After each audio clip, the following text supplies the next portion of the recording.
লিপ্ত রয়েছে। একদল একাত্তরের চেতনা বিক্রি করে বিনা ভোটে 16 বছর এই দেশকে দখল করে দেশের মানুষের সম্পদ লুট করে পালিয়ে গিয়েছে।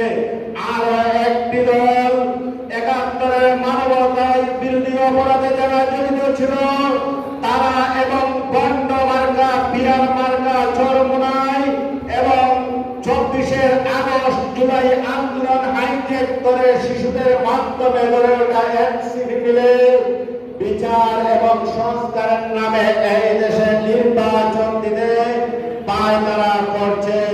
তাদেরকে আমরা বলতে চাই, আপনাদের সবার কাছে আমার অনুরোধ, এদের মুখোশ জনগণের সামনে আমাদের উন্মোচন করতে হবে।